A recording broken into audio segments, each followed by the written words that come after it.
हाय, बेटी की शादी नहीं कराई। पुरानी कहावत है कि घर पर जवान बेटी खुली तिजोरी की तरह होती है, लेकिन क्या आज के समय में ये कहावत सार्थक है? आइए देखते हैं। माँ जल्दी जल्दी हाथ चलाना, तू भी ना बचपन से मेरी किताबों में कवर चढ़ा रही है, लेकिन अभी तक तुझे आया नहीं। बचपन में तू स्कूल जाती थी, स्कूल की कॉपियां और कॉलेज की मोटी मोटी किताबों में अंतर नहीं है। 2 मिनट रुका, आई जरा गैस धीमी करके। क्या है माँ, बोला है कि काम वाली लगा ले, क्यों नहीं लगाती कोई काम वाली? सारा दिन घर का काम करती रहती है। अब तुम लोग बड़े हो गए हो, तुम दोनों की जिम्मेदारियां भी कम हो गई है। तुम्हारे पिताजी भी सुबह जाते हैं, रात में आते हैं। घर के काम नहीं करूंगी तो वक्त कैसे बीतेगा? क्या करेगी मतलब? तुझे कितना शौक है ड्रेस डिजाइन का? अरे अपना एक अच्छा सा बुटीक खोल लो ना, 2-4 टेलर बिठाकर अपने ड्रेस डिजाइन कर और दिखा दुनिया को कितना टैलेंट है तुझमें। माँ वैष्णवी की बात को सुनकर खूब हंसती है। काश तुम्हारी सोच जैसी मेरी माँ की भी सोच होती तो आज मैं भी किसी हीरो हीरोइन के पर्सनल डिजाइनर होती।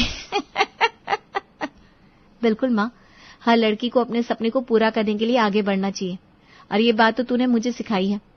हाँ, कहते ना, जो चीज हमें नहीं मिलती हम अपने बच्चों की जिंदगी में उसे पूरा करने की कोशिश करते हैं। मैं भी कुछ बनना चाहती थी लेकिन बन नहीं पाई। तभी वहां रोहन आता है। जरा बताना क्यों नहीं बन पाई? तूने माँ इतनी जल्दी शादी क्यों कर ली, जबकि तूने तो बहुत अच्छी पढ़ाई करी थी। शादी जल्दी करने का कारण सिर्फ और सिर्फ मोहल्ले वाले रिश्तेदार और नातेदार थे। मेरी शादी की चिंता मेरे पापा को कम और मोहल्ले वालों को ज्यादा रहती थी। आए दिन कुछ न कुछ ताने कसते। अरे बिल्कुल आगे की पढ़ाई करने ही नहीं दी। तानों से तंग आकर मेरी माँ ने उठाकर मेरी शादी करवा दी। तभी वैष्णवी के पिता आते हैं वहां। अरे तो कौन सा हमने तुमको परेशान कर दिया? रानी बना के रखा था, रानी बनाकर। मेरी माँ ने तो तुम्हें काम तक सिखाया था। याद है, कुछ आता नहीं था इसे, हमेशा किताब लेकर घूमती थी। अब वही हालत मेरी बेटी की कर दी है तूने। बाहर काम करने जाने की जिद करती थी, तब मेरी माँ ने इसे समझाया कि क्या औरतें काम करती बाहर अच्छी लगती है क्या? अच्छा पापा, तो फिर आप मुझे कुछ क्यों बनाना चाहते हैं? क्योंकि तू मेरी बेटी है। जरूरी नहीं है हर किसी को तेरी माँ की तरह अच्छा ससुराल मिले। अपने पैर पर खड़े रहना जरूरी है। उस घर की जिंदगी ऐसे ही हंसी खुशी चल रही थी, लेकिन फिर नजर पड़ जाती है रिश्तेदारों की। एक शादी में वैष्णवी को उसके कुछ रिश्तेदार देखते हैं और सीधा पहुंच जाते हैं वैष्णवी की बुआ के पास। अरे वो जो प्यारी सी लड़की है वैष्णवी, आप उसकी बुआ है ना? हाँ जी, मैं ही उसकी बुआ हूँ। चेहरा देख के लग रहा है ना, दोनों सेम टू सेम। दुनिया कहती है भतीजी बिल्कुल बुआ पे गई है। बस इसकी उम्र में तो कहते थे मैं और भी ज्यादा सुंदर थी। जी बिल्कुल सही कह रही हैं। वो क्या है ना, हम चाह रहे थे कि हमारे बेटे की शादी हम इस प्यारी सी वैष्णवी से करवा दें। सुना है पढ़ी लिखी भी बहुत है। अरे बहुत पढ़ी लिखी है। पढ़ी लिखी क्या, समझ लीजिए अभी भी पढ़ रही है, बहुत पढ़ेगी। अभी कहाँ इतनी जल्दी शादी करेंगे हम लोग, अभी शादी नहीं करेंगे, माफ करिए। रिश्तेदार को गुस्सा आ जाता है। अरे अभी शादी नहीं करेंगे तो कब करिएगा? एक बार पूछ तो लेते हमारा बेटा क्या करता है। पूरे 25,000 रुपए कमाता है, वो भी शहर में, समझी? अच्छा चलिए, हम हमारी भतीजी को अफसर बनाएंगे और उसको किसी एम्प्लॉय की जरूरत होगी ना तो 30,000 में आपके बेटे को हायर कर लेंगे। फिलहाल नहीं करनी हमें अपनी बेटी की शादी, निकलिए यहाँ से। तेरा तो कोई बॉयफ्रेंड भी नहीं है, सारा दिन किताबों में घुसी रहती है। तुझे नहीं लगता जिंदगी जीने के लिए होती है? और तुम्हारे कपड़े तो देखो, तुम्हें पता भी है फैशन की दुनिया में क्या चल रहा है। वैष्णवी की सहेलियां आपस में वैष्णवी का मजाक उड़ाती हैं। बिल्कुल पता है क्या चल रहा है। कभी कॉलेज के बाहर मिलो, फिर देखो मैं कैसे दिखती हूँ। अच्छा जी, तुमको पता है आजकल फैशन में क्या चल रहा है? अगर ऐसी बात है तो चलो एक दिन मिलते हैं कॉलेज के बाहर। वैष्णवी अपनी सहेलियों के साथ कॉलेज के बाहर मिलने का प्लान बनाती है, लेकिन वही सहेलियों का तो कोई और ही प्लान था। बहुत अपने आप को सती सावित्री बनती है ना। कल होटल में उससे मिलने हम नहीं जाएंगे, बल्कि राहुल को भेज देंगे और उसकी फोटो खींच लेंगे और कॉलेज के ग्रुप में डाल देंगे। क्या कहती हो? सभी सहेलियां प्लान के मुताबिक वैष्णवी को अकेले होटल में मिलने बुलाती है और वहीं राहुल को कहती है कि वैष्णवी तुमसे अकेले में मिलना चाहती है। वैष्णवी घर आती है, माँ को सारी बात बताती है। बेटा, मुझे दाल में कुछ काला लग रहा है। ऐसा करते हैं, जब तू जाएगी तो तेरे साथ मैं भी चलूंगी। ठीक है माँ, बिल्कुल साथ चलते हैं। फिर वहां से तो मुझे ट्यूशन छोड़ देना। अगले दिन वैष्णवी खूब अच्छे से डिजाइनर कपड़ों में तैयार होती है और माँ के साथ होटल में जाती है। लेकिन ये क्या, वहां ना तो कोई सहेली थी ना कोई और सिवाय राहुल के। हाय वैष्णवी, तुमने मुझे आज यहाँ मिलने के लिए बुलाया। थैंक्स। आंटी नमस्ते। मैंने तुम्हें मिलने के लिए बुलाया? वो तो रीना यहाँ आने वाली थी। लेकिन उसने तो मुझे कहा तुमने मुझे मिलने बुलाया है। वैष्णवी माँ की तरफ देखती है। राहुल बेटा, घर आना, वहीं बैठकर आराम से बातें करेंगे। लगता है कुछ कंफ्यूजन हो गया है, अभी हमें कहीं और भी जाना है। अच्छा बाय। वहीं दूसरी टेबल के पीछे छुपी सहेलियां प्लान खराब होने पर अफसोस करती है और बाहर आ जाती हैं। रीना, तुमने तो मुझे कहा था कि वैष्णवी ने मुझे मिलने बुलाया है। हाँ, बोला तो था। वो अपने आप को बहुत ज्यादा सती सावित्री बनती फिरती है ना, इसलिए उसको फंसाने की चाल चली थी, लेकिन उसकी माँ ने सब खराब कर दिया। वैष्णवी भगवान का शुक्रिया अदा करती है कि वो अपने माँ बाप के कहने पर चलती है। घर वालों का रवैया वैष्णवी की शादी के लिए सीधा सपाट होता है। वो उसको पढ़ाना लिखाना चाहते हैं और वैष्णवी खुद शादी ब्याह के बंधन में इतनी जल्दी बंधना नहीं चाहती। वैष्णवी एक बार माँ के साथ मंदिर जाती है, जहाँ पंडित जी कहते हैं, अरे माता जी, आपसे मिलना चाहता था। वो क्या ना, आपकी बेटे के लिए रिश्ता आया है, देखिएगा तो खुश हो जाइएगा। लड़का सरकारी टीचर है, सरकारी टीचर। आपकी लड़की की फोटो देखकर खुश हो गया। लड़की की फोटो देखकर? मैंने तो आपको कोई फोटो नहीं दी, फिर मेरी बेटी की फोटो वहाँ कैसे पहुंची?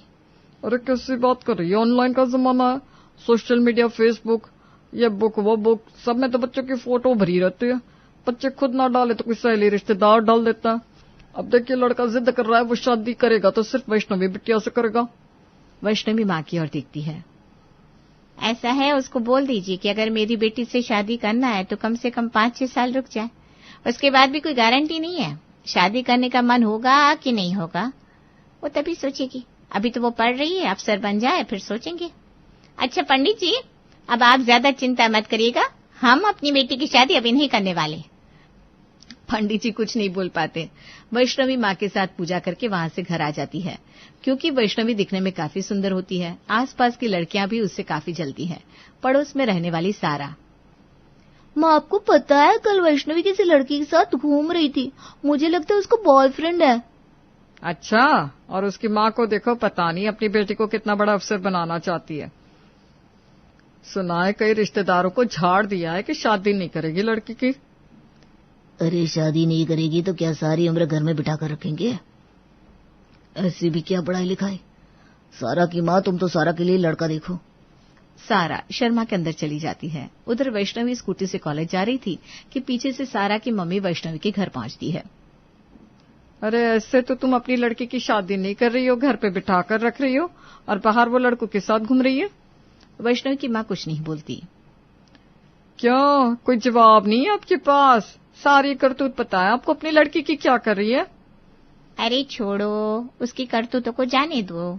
आप बताओ, चाय पियेंगे या कॉफी? आय हाय, कैसी माँ है, बेटी की करतूत में खुश हो रही है।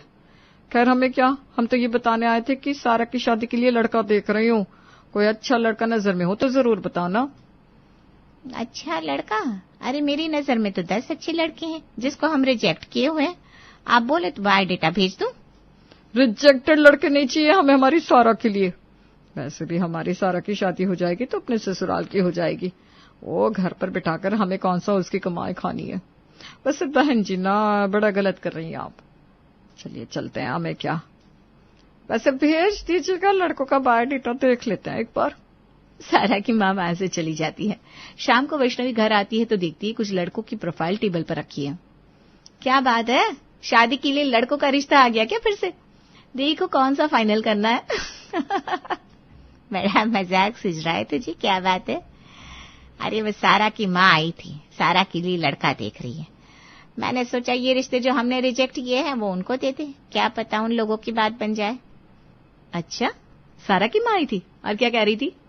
कुछ नहीं, आज क्या कहेंगी। चलो तुम तैयार हो जाओ, मैं तुम्हारे लिए नाश्ता लगाती हूँ। वैष्णवी अपने कमरे में चली जाती है। उधर माँ किचन में लग जाती है। वैष्णवी धीरे धीरे अपनी पढ़ाई कर रही थी, लेकिन आसपास उसकी उम्र की लड़कियां जो होती हैं उनकी शादियां होती चली जाती हैं। फिर एक दिन स्वरा की माँ कहती है, अरे वैष्णवी की मम्मी, ये लीजिए मिठाई खाइए, वो क्या है ना, स्वरा को बेटी हुई है। अरे वाह, ये तो बहुत खुशी की बात है। बहुत बहुत बधाई हो आपको, आप नानी बन गई। अच्छा 2 मिनट बैठिए, वो क्या है ना, वैष्णवी कॉलेज के लिए निकल रही है तो मैं उसको नाश्ता दे दूं। अरे नहीं नहीं, मैं भी चलती हूँ। इतनी बड़ी हो गई वैष्णवी, खुद नाश्ता नहीं बना सकती? हाँ बना तो सकती है, लेकिन मैं बनाने नहीं देती। वो क्या ना, रसोई में थक जाएगी तो पढ़ाई कब करेगी। पता है स्वरा, आपकी वैष्णवी से 1 साल छोटी है। उसकी शादी होके बच्चा भी हो गया और आपकी बेटी अभी भी पढ़ रही है। बहुत बुरा हाल कर रखा है आपने अपने घर का, बुरा मत मानना। वैष्णवी की माँ कुछ नहीं बोलती, मुस्कुराती है। सब मिठाई खाते हैं और फिर स्वरा की माँ वहां से विदा होती है। क्या बोल रही थी माँ आंटी? और मिठाई किस बात की देकर गई? वो क्या है ना, स्वरा को बेटी हुई है, उसी की मिठाई खिला रही थी। पता है माँ, स्वरा पढ़ने में बहुत अच्छी थी। वो पढ़ना चाहती थी। कई बार तो उसको ट्यूशन मैंने पढ़ाया। कितने मैथ्स के डाउट्स मैंने क्लियर किए उसके। बहुत शार्प लड़की थी वो, लेकिन उसकी माँ ने जबरदस्ती उसकी शादी कर दी। अब देखो बच्चे की भी जिम्मेदारी होगी। वैसे भी पता है माँ, मुझसे भी बहुत छोटी है वो, पर क्या कर सकते हैं। अपने बच्चे को किस दिशा में कहाँ ले जाना है ये तो माँ ही तय करती है। उसकी माँ नानी बनना चाहती थी और मैं अफसर की माँ। चलो नाश्ता करो और कॉलेज जाकर मन लगाकर पढ़ाई करो बेटा। एक दिन वैष्णवी का भाई बहुत गुस्से में घर आता है। माँ, इस वैष्णवी के कारण मेरी कॉलेज में बहुत बेइज्जती होती है। तू कुछ भी करके इसको मेरे कॉलेज से हटा दे, या फिर मैं कॉलेज नहीं जाऊंगा। अरे क्यों, क्या हो गया? अरे माँ, मुझे हर टीचर ताने देती है। अपनी बहन को देखो, कहाँ तुम्हारी बहन, कहाँ तुम। अरे हर कोई मुझे इससे कॉलेज में क्यों कंपेयर करता है? हाँ तो मैं कहती हूँ, मैं तुझे पढ़ा दिया करूंगी। शाम को 1 घंटा मेरे साथ बैठकर पढ़ता क्यों नहीं है? सही तो कह रही है, क्यों नहीं उसके साथ बैठ के थोड़ा पढ़ लेता। अच्छा, अब यही काम रह गया मुझे कि मैं इसके साथ बैठकर पढ़ाई करूं। इतना बेवकूफ नहीं हूं मैं। और वैसे भी उसके पास काम ही क्या है सिर्फ पढ़ने के। कैसी बात कर रहा है? तो तेरे पास कौन सा काम है? तुझे कौन सा हम नौकरी करवाते हैं जो तू पढ़ाई पर ध्यान नहीं देता? तुम लोगों से ना बात करना ही बेकार है। तुम अब भी उसी का साथ दे रही हो। हर कोई यही कहता है कि बहन इसके माँ बाप की बुढ़ापे का सहारा बनेगी, मैं नहीं। माँ को सुमित पर तरस आ जाता है। देख बेटा, वो कहने वाली बात है। मैं और पापा इतने सक्षम हैं कि हमें तुम लोगों से पैसों की जिंदगी में जरूरत ही नहीं होगी, लेकिन वो तो बाद में पता चलेगा। लेकिन अभी तो फिलहाल तेरे लक्षण नहीं दिख रहे कि तुझे कोई काम या नौकरी मिल पाएगी। अपनी बहन को देख, कितना अच्छा पढ़ाई करती है। अब सुमित को गुस्सा आ जाता है और वो वहां से चला जाता है। वैष्णवी का सारा ध्यान सिर्फ पढ़ाई में ही रहता है, लेकिन उसके आस पड़ोस और नाते रिश्तेदार इस बात को बिल्कुल बर्दाश्त नहीं कर पाते। वैष्णवी की माँ उसे बेटे की तरह पाल रही है। एक दिन वैष्णवी की चाची उनके घर आती है। दीदी, मैंने सुना है कि वैष्णवी के चाल चलन थोड़े ठीक नहीं है। वैसे माँ है आप, सीधे आपसे ऐसे बात नहीं करनी चाहिए थी, लेकिन जितनी बातें फैली है, मैं पहली तो नहीं होंगी ये पूछने वाली। वैष्णवी की माँ को गुस्सा तो बहुत आता है, लेकिन वो शांत रहती है। सुना है उसका कहीं चक्कर चल रहा है और वो लड़का उससे शादी नहीं कर रहा है, और वो किसी और से शादी नहीं करना चाह रही। अरे भाई, ऐसे भी क्या जिद, अब उम्र भी तो बढ़ती जा रही है। तुम्हें किसने कहा कि कोई लड़का उससे शादी नहीं करना चाह रहा? आज की डेट में मैं शादी करना चाहती ना मेरी बेटी की, तो कब की मैरिज हो चुकी होती। क्या बात करिए दीदी, पूरी फैमिली में तो यही बात फेमस है कि वैष्णवी किसी लड़के के चक्कर में फंसी है और वो उससे शादी नहीं कर रहा। अब वैष्णवी की माँ को बहुत गुस्सा आता है। एक पल को तो लगता है कि वो वैष्णवी की शादी ही कर दे। वो फैसला कर लेती है कि अब वैष्णवी की शादी कर देगी। अगले रोज, क्या बोल रही हो? अब तक तो तुम वैष्णवी को अफसर बनाना चाह रही थी। अब जब पढ़ाई पूरी होने में सिर्फ 2 साल बचे हैं, तुम उसकी शादी करने पर लगी हो। उसकी पूरी जिंदगी की मेहनत खराब कर रही हो। अरे तंग आ गई हूं मैं सुन सुन के लोगों के ताने। कोई कहता है उसका चक्कर चल रहा है, कोई कहता है वो इस लायक है ही नहीं कि उसकी शादी हो जाए, कोई कहता है मैं अपनी बेटी के पैसे खाना चाहती हूँ। अब मुझे बर्दाश्त नहीं होता, मैं उसकी शादी कर दूंगी। ऐसे मत बोलो माँ प्लीज, मैं अभी शादी नहीं कर सकती। क्या शादी इतनी जरूरी है माँ? हाँ जरूरी है, क्योंकि आज नहीं तो कल मुझे तेरी शादी तो करनी है। जिस हिसाब से तेरे बारे में आज बातें फैल रही है, मोहल्ले रिश्तेदार, कौन करेगा तुझसे शादी? मैं तुझे अब एक पल भी अपने घर में नहीं बिठा सकती। शाम को तुझे लड़के वाले देखने आ रहे हैं, तैयार हो जाना। वैष्णवी रोते रोते कमरे में चली जाती है। पिता माँ को समझाते हैं, लेकिन वो नहीं समझती। शाम को जब लड़के वाले वैष्णवी को देखने आते हैं, वैष्णवी एक अच्छी बच्ची की तरह तैयार होकर उनके सामने खड़ी होती है। लड़की तो दिखने में ठीक है, पढ़ी लिखी भी है। आप लोगों को बता दे, हमारा लड़का पूरे 35,000 कमाता है। आज के समय में इतना पैसा कौन कमाता है? बताओ जरा, किसी के है क्या इतनी तनख्वाह? अफसरों की बेसिक सैलरी भी इससे ज्यादा होती है। अच्छा, बहुत पता है तुमको अफसरों के बारे में, तो खुद क्यों नहीं बन जाती अफसर? वैष्णवी माँ की ओर देखती है। अरे छोड़ देना, बच्ची है। दरअसल इसको अफसर की पढ़ाई करनी थी, लेकिन शादी भी तो जरूरी है। जुबान तो बहुत तेज है आपकी लड़की की। देख लीजिए, जितनी तेज जुबान चलेगी दहेज भी उतना ही पड़ेगा। बाकी शादी के बाद जुबान का इलाज है मेरे पास। देखिए बहन जी, इकलौती लड़की है, जितना समर्थ होगा उससे ज्यादा ही करूंगा। घर के काम काज आते हैं कि नहीं? भाई मैं तो नौकरानी नहीं रखती। नौकरानी नहीं रखती मतलब? दरअसल मैं बताना भूल गई, वैष्णवी पढ़ाई भी कर रही है। अभी 2 साल की उसकी पढ़ाई बाकी है। हाँ, तो हमें क्या करने यहाँ बुलाया है? पढ़ा लो बेटी को या फिर शादी करवाओ। भैया ऐसा थोड़ी ना होता है। हम लोगों को क्या समझा है? यहाँ कोई बेटी बचाओ बेटी पढ़ाओ अभियान थोड़ी ना चला रहे हैं हम लोग। हमें बहू चाहिए, बहू। वैष्णवी की माँ उसके सास के व्यवहार से सोचती है कि वो आखिर ये क्या कर रही है। जमाने के ताने के खातिर वो अपनी बेटी की जिंदगी बर्बाद कर रही है। अचानक से वो खड़ी हो जाती है और हाथ जोड़कर उसकी सास को कहती है, बहन जी आप अपनी तशरीफ ले जाइए। मुझे लगता है आपको बहू नहीं नौकरानी की तलाश है। मेरी इकलौती बेटी है जो कि आपके बेटे से कई गुना ज्यादा पढ़ी लिखी है। 2 साल बाद अगर आप आइएगा तो शायद उससे अपॉइंटमेंट लेकर मिलना पड़े, पर फिलहाल आप नहीं समझेंगे। मुझे मेरे बेटे की शादी आप जैसे लोगों के घर पे नहीं करनी।